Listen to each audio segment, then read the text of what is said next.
Topic हमारा यही चल रहा है। बोलो कौन सा टॉपिक चल रहा है? कंपाउंड जर्नल एंट्री नाम का टॉपिक चल रहा है। और इस टॉपिक में, कंपाउंड जर्नल एंट्री नाम के टॉपिक में हम लोग क्वेश्चन नंबर 4 का, बोलो ना, 4 का बी कर रहे थे। 4 का ये हो गया था और 4 का बी कर रहे थे, जिसमें कि हम लोगों ने 4 के बी का 2 ट्रांजैक्शन कर लिया था। कर लिए थे ना? 2 ही किए थे ना ट्रांजैक्शन। तो चलिए बाकी के बचे हुए ट्रांजैक्शन को आज सॉल्व करते हैं। ठीक है सर, शुरू किया जाए? बोलो ना। तो चलो निकालो, जल्दी से बुक निकाल लो सभी लोग। 4 के बी का ट्रांजैक्शन नंबर 3, चलिए बताएंगे। ट्रांजैक्शन नंबर 2 तक हो गया था, ट्रांजैक्शन नंबर 3 के बारे में बताएंगे। क्या डेट वाइज दिया है या सीरियल नंबर से दिया है? डेट वाइज दिया है। तो कहां तक हो गया था डेट बताएंगे? बोलो ना, कहां तक हो गया था? 15 तक हो गया था। तो अगला बताइएगा, अगला कौन सा है? बोलो ना। जनवरी 20 को है। तो चलो लिखे क्या जनवरी 20? बोलो, जनवरी 20 लिखे क्या? चलो बताओ। तो जनवरी 20 को, जनवरी, पहले क्वेश्चन नंबर लिख दें। क्वेश्चन नंबर 4 का बी, यही है ना? 4 का बी और जनवरी 20। चलिए बताइए जनवरी 20 को क्या हुआ है? Sold goods for cash. Sold goods for cash rupees 10,000 and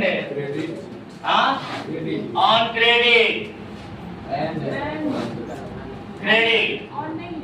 okay, and credit rupees 15,000। यही है ना सर?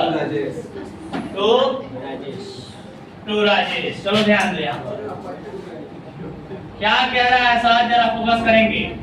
कहता है कि sold goods for cash rupees 10,000, यानी 10,000 रुपए का माल बेचा, नगद में 10,000 का और उधार में 15,000 का। किसको बेचे हैं? राजेश को। तो सर एक बात आप लोग साधारण तौर पे बताइएगा कि जो माल बेचे हैं वो चाहे नगद में बेचे चाहे उधार में, माल ना बेचे हैं, गुड्स ही तो सेल किया है ना। नगद में बेचे हैं तो पैसा आएगा। बोलो, नगद में बेचे हैं तो, पहले इसको हिंदी में भी लिख लें कि नगद में 10,000 रुपए का और उधार में, बोलो ना, उधार में 15,000 रुपए का माल राजेश को, किसको? राजेश को बेचा। कोई दिक्कत? बोलो। तो ये है आपका ट्रांजैक्शन, ये है लेन देन। क्या इसको सॉल्व कर सकते हैं? क्या इसको सॉल्व कर सकते हैं? तो बताइएगा सर। चलिए बताइए, इसको अगर सॉल्व करते हैं हम लोग तो यहाँ पर क्या लिखेंगे? तो हमने देखा कि माल बेचा है, तो अगर नगद में बेचा तो पैसा आया, उधार में भी तो बेचे है ना राजेश को। बोलो ना भाई। तो उधार में बेचेंगे तो सामने वाले का नाम लिखेंगे, और दोनों मिला के नगद में चाहे उधार में सामान भी तो बेचा गया है ना, उसके लिए सेल्स अकाउंट। गुड्स बेचते हैं तो सेल्स अकाउंट। तो लिखेंगे नगद में बेचे हैं उसके लिए कैश अकाउंट, उधार में बेचे हैं तो सामने वाले का नाम अकाउंट। कौन सा नाम है? राजेश अकाउंट। और दोनों मिला के माल ही तो बेचे हैं, नगद में बेचे हो चाहे उधार में बेचे हो, माल ही तो बेचे हैं। तो माल बेचे हैं उसके लिए सेल्स अकाउंट। नहीं समझ में आया क्या? चलो बताओ, कैश क्या है? एसेट है तो, अरे बोलो ना भाई, एसेट है तो रियल अकाउंट। अब रियल अकाउंट का रूल बताओगे? बोलो। डेबिट वाट, क्रेडिट वाट, मतलब आता है तो और जाता है तो बताओगे पैसा आया है कि गया है? आया है। तो डेबिट वाट कम सील लिखे या क्रेडिट वाट कोई आउट लिखे? डेबिट वाट कम सील लिखेंगे। किसी को दिक्कत? चलो अब राजेश क्या है बताओ? नाम है तो पर्सनल अकाउंट है तो पर्सनल अकाउंट का रूल पढ़ेंगे ना, debit the receiver, credit the, यानी लेने वाले को डेबिट करते हैं और देने वाले को क्रेडिट करते हैं। तो बताओगे राजेश को बेचे है ना हम लोग, तो राजेश ने माल लिया है या राजेश ने माल दिया है? हमने बेचा है तो उसने लिया है, तो डेबिट द रिसीवर का है उसको या क्रेडिट द गिवर का है? Very good, debit the receiver का है। किसी को दिक्कत? अरे बोलो ना भाई। चलो अगला बताओ, सेल्स क्या है? इनकम है। सेल्स क्या है? इनकम है तो नॉमिनल अकाउंट, और नॉमिनल अकाउंट का रोल क्या करता है? Debit all expenses and losses, credit all income and gains, यानी खर्च हानि को डेबिट करते हैं, आय लाभ को क्रेडिट करते हैं। तो बताओगे सेल्स क्या है? इनकम है यानी आय है, तो डेबिट ऑल एक्सपेंसेस लिखें या क्रेडिट ऑल इनकम लिखें? सबको बोलना है, क्या लिखें? Credit all income. किसी को दिक्कत? देखो तो अगर रुपया लिखना होता तो कैसे लिखते? कैश में कितने का बेचे हैं? नगद में 10,000 का, उधार में कितना बेचे हैं? 15,000 का, दोनों मिला के माल ना बेचे हैं। टोटल माल कितने का बेचे हैं? टोटल माल 25,000 रुपए का बेचे हैं। किसी को दिक्कत? समझ में आ रहा है क्या? तो देख रहे हो, दो से अधिक लेन देन जिसमें रहते हैं, दो से अधिक अकाउंट जिस ट्रांजेक्शन में रहते हैं, उसको कंपाउंड एंट्री कहा जाता है। कोई दिक्कत? अरे बोलो ना भाई। चलो कौन सा हो गया? 20 तारीख के बाद 25 तारीख को लिखे, बोलो ना। तो अगला दिया है 25 तारीख को, बताइएगा सभी लोग। जनवरी 25 क्या हुआ है? जनवरी 25 को बोलो ना। Cash received from Rajesh. देखो तो, अरे भाई राजेश को उधार में माल बेचे हो ना, कितने रुपए का? 15,000 का, तो राजेश से पैसा नहीं लेंगे। राजेश को उधार में माल बेचे हैं तो राजेश से पैसा नहीं लेंगे। कितने का माल बेचे हैं? 15,000 का, तो 15,000 रुपया लेंगे कि नहीं लेंगे? बोलो ना। तो लेंगे ना 15,000 रुपया। तो देखो लेकिन कितना मिल रहा है? कैश रिसीव फ्रॉम राजेश रुपये 14,500। आगे बोलो। एंड अलाउड हिम डिस्काउंट, बोला है ये क्वेश्चन में, रुपीज 500। सिंपल सी बात है सर। 15,000 रुपया का राजेश को माल बेचे है ना। देखो तो यहाँ पर राजेश को उधार में कितने का माल बेचे हैं? 15,000 का, तो 15,000 लेना है ना। लेकिन कितना मिल रहा है राजेश से? 14,500 मिल रहा है, यानी 500 रुपया का डिस्काउंट दिए है, छूट दिए। तो वही बात तो लिखा है यहाँ पर, सबको समझ में आ रहा है? चलो तो हिंदी में क्या लिखेंगे बताओ? राजेश से हिंदी में बताओ क्या लिखेंगे? आवाज नहीं करना है। हिंदी में बताओ क्या लिखेंगे? राजेश से 10,000 रुपए, 10,000 नहीं, कितना है? 14,500 रुपया नगद प्राप्त हुआ, नगद प्राप्त हुआ, और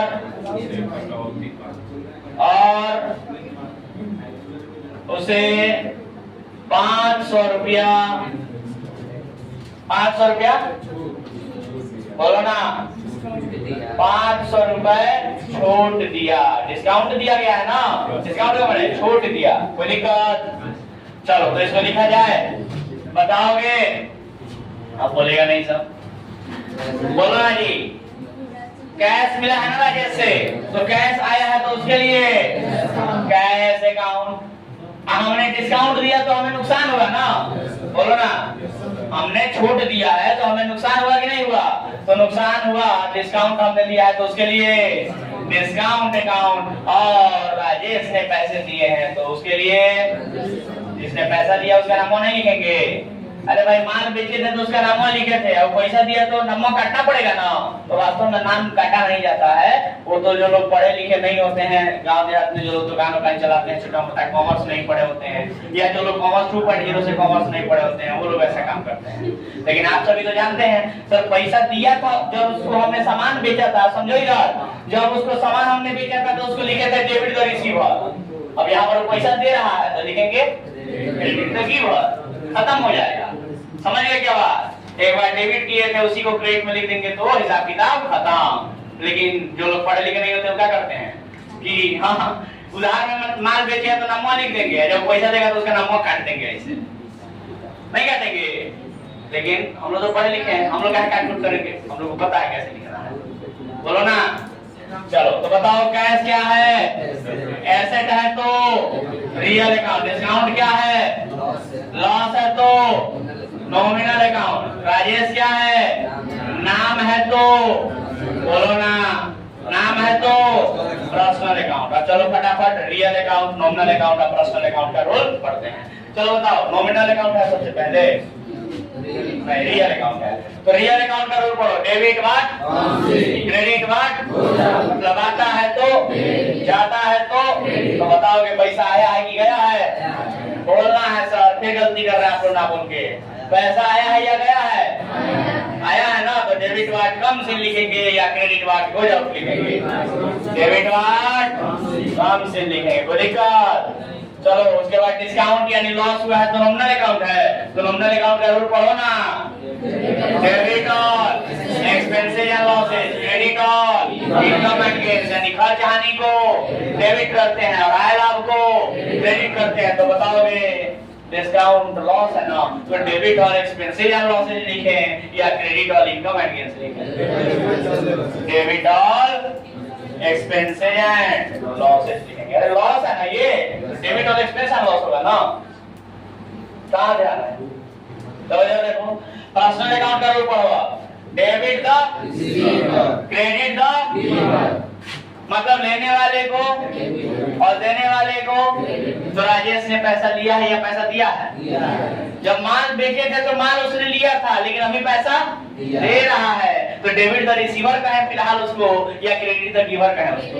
अभी तो पैसा दिया है ना, तो क्रेडिट द गिवर। चलो पैसा कितना है बताओ, अमाउंट लिखते हैं 14,500। कितने का छूट दिया हमने? 500। टोटल मिला के हिसाब कितना बराबर हो गया? 15,000 का। बोलो कोई दिक्कत? तो 15,000 रुपया देखो उसको डेबिट में लिखे थे, तो 15,000 रुपया क्रेडिट में लिख दिया, हिसाब बराबर।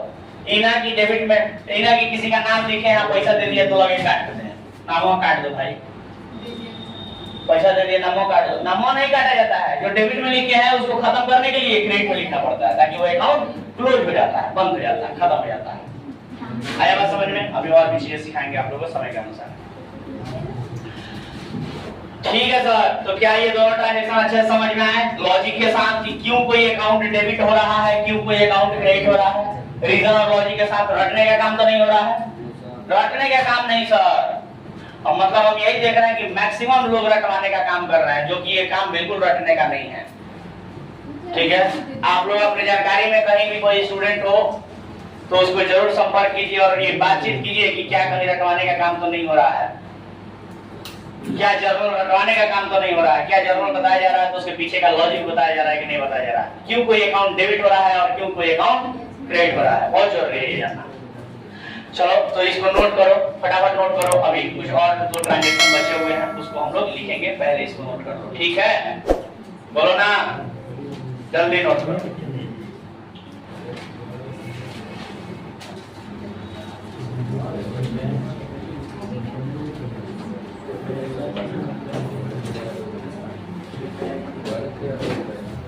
तो चलिए बाकी के जो ट्रांजैक्शन बचे हैं ये सब बातों से अलग हट के थोड़ा अपने सिलेबस को आगे बढ़ाते हैं, है ना?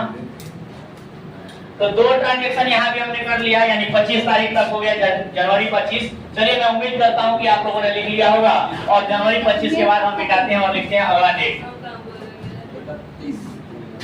जनवरी 25 के बाद बताइएगा, जनवरी 31। आइए ध्यान दीजिए, क्या हुआ है सर जनवरी 31 को, बताइएगा कोई? बोलो ना, बोलो 31 जनवरी को क्या हुआ है? परचेज मशीनरी, अरे बोलो ना, worth rupees 20,000 and tools worth rupees 2,000। देखो देखो, from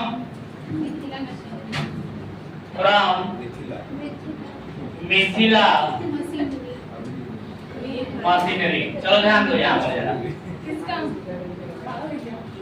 इधर गौर कीजिए सभी लोग, बड़ा इंपॉर्टेंट सा ट्रांजेक्शन है ये। लिखा है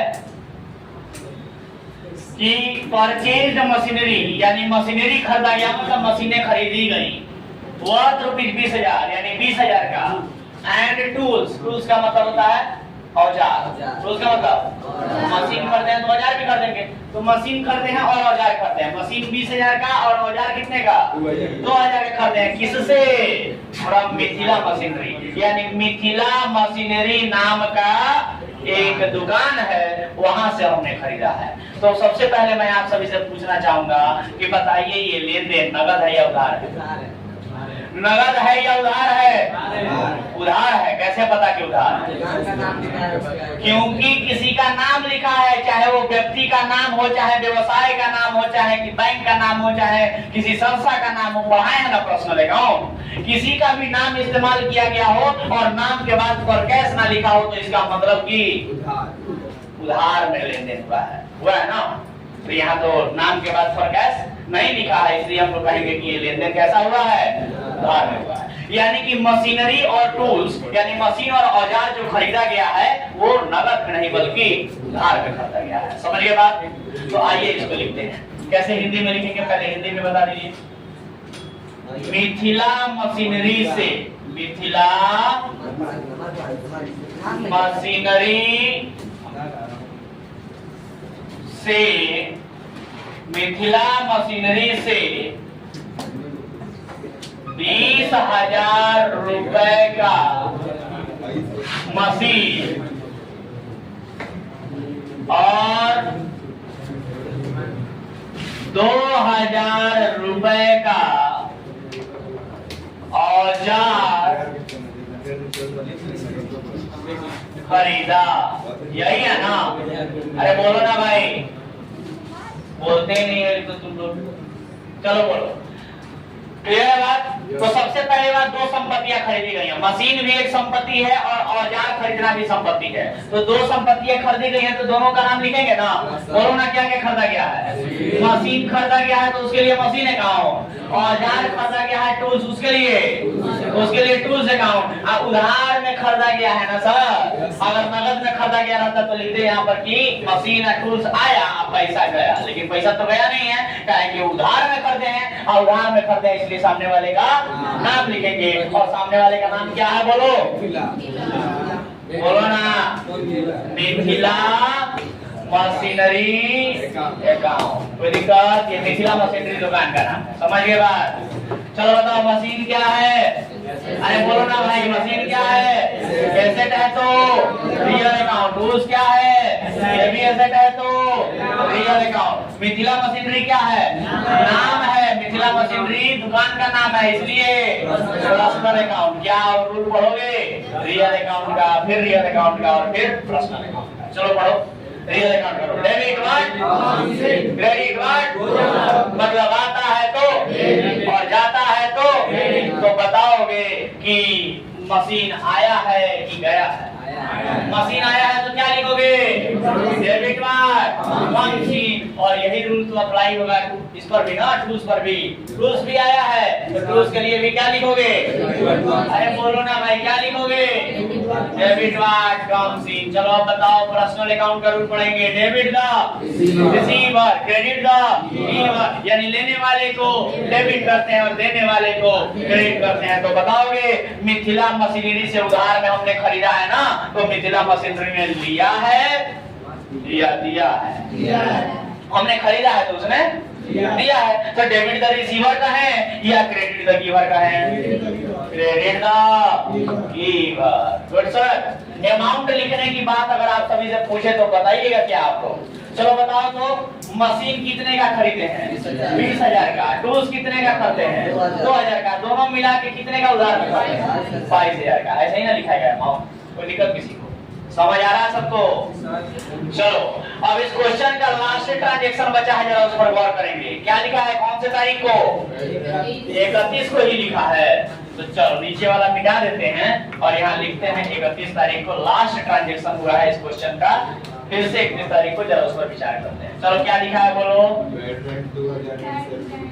पेड रेंट, पेड नहीं बोलते हैं, पेड बोलते हैं, पेड रेंट कितना 2000 एंड सैलरी कितना 3000, यानी 2000 रुपया रेंट और 3000 रुपया सैलरी दिए हैं, यही ना।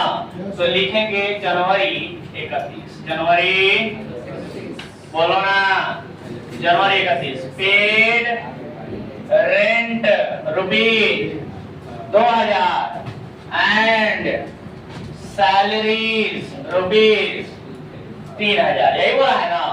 यानी कि 2000, यानी ऐसे लिखो आसान भाषा में, 2000 रुपया, 2000 देखो इधर, 2000 रुपए किराया, 2000 रुपया किराया और 3000 रुपए बोलो ना, 3000 रुपया वेतन दिया, ऐसे ही ना लिखेंगे। 2000 रुपया किराया और 3000 रुपया वेतन दिया। तो चलो बताओगे, बताओगे कैसे लिखेंगे। अब देखो रेंट दिया गया है तो रेंट खर्चा है तो खर्चा लिखेंगे रेंट का नाम, सैलरी भी दिया गया है तो सैलरी भी लिखेंगे खर्चा है, और दोनों मिलाकर पेड किया गया ना। पेड करने का मन है, पेड करने का मतलब पैसा गया, तो उसके लिए लिखेंगे कैश अकाउंट। समझ आ रहा है। अकाउंट का पहचान ही तो मेन काम है सर। एक बार अकाउंट का पहचान हो गया उसके बाद सब उसी के आधार पे आगे होना है। आगे का काम तो आसान है, मेन काम क्या है, अकाउंट का पहचान सही से होना चाहिए। तो चलो अभी अभी आप लोगों ने क्या पहचाना बोलो। रेंट दिए हैं तो रेंट अकाउंट, सैलरी दिए हैं तो सैलरी अकाउंट, और दोनों मिला के पैसे ना दिए हैं सर तो उसके लिए कैश अकाउंट। चलो बताओ तो रेंट क्या है, एक्सपेंस है तो नॉमिनल अकाउंट, सैलरी क्या है, एक्सपेंस है तो नॉमिनल अकाउंट, कैश क्या है, एसेट है तो नॉमिनल अकाउंट। किसी को दिक्कत? हाँ sir, real account. Good, alert हो कि नहीं ये देखना जरूरी होता है। चलो नॉमिनल अकाउंट करो, बोलो। डेबिट ऑल एक्सपेंस या losses, credit all income and gains, यानी खर्च हानि को डेबिट करते हैं, आय लाभ को क्रेडिट करते हैं। तो बताओगे रेंट क्या है, खर्च है, हानि है, आय है, लाभ है, क्या है, खर्च है। तो खर्च को क्या करते हैं, खर्च को क्या करते हैं, डेबिट करते हैं, खर्च हानि को डेबिट करते हैं। डेबिट ऑल एक्सपेंस या लॉसेस लिख देना, debit all expense and losses. उसके बाद सैलरी भी तो खर्च है सर, तो उसको भी तो डेबिट और एक्सपेंसेस लिखेंगे, बोलो ना। और कैश रियल अकाउंट है तो रियल अकाउंट का रूल पढ़ो, डेबिट व्हाट, क्रेडिट व्हाट। मतलब कोई संपत्ति आती है तो डेबिट करेंगे, कोई संपत्ति जाती है तो क्रेडिट करेंगे। तो बताओगे कैश नाम का संपत्ति आया है कि गया है, कैश नाम का संपत्ति आया है कि गया है। भाई रेंट दिए हो, सैलरी दिए हो, पैसा आएगा कि जाएगा, पैसा आएगा कि जाएगा, जाएगा। तो डेबिट वाट कम सी लिखेंगे या क्रेडिट वाट गोज आउट लिखेंगे, क्रेडिट वाट गोज आउट लिखेंगे। चलो जरा सा अमाउंट बता दो तो हमको, रेंट कितना दिए हो 2000, सैलरी कितना दिए हो 3000, दोनों मिला के पैसा कितना गया 5000। तो बन पा रहा आराम से, बोलो ना। कैसे डेट लिखना है, कैसे ट्रांजैक्शन को रिकॉर्ड करना है और कैसे अमाउंट को लिखना है, ये सारी बातें क्लियर हुई क्या? That's all sir. लिखिए फटाफट इसको। इस प्रकार से आपका क्वेश्चन नंबर 4 का बी समाप्त होता है। कोई डाउट किसी को? Anyone, any doubt? बोलो ना। Silence is amount to acceptance, एक लाइन है। चुप रहना ये बताता है कि आपको स्वीकार है, यानी कि हमने जो कहा वो आपको स्वीकार है। यानी हमने कहा कोई डाउट तो नहीं है तो आप चुप रहे, इसका मतलब कोई डाउट नहीं है। डाउट रहता तो बोलते कि हाँ सर डाउट है।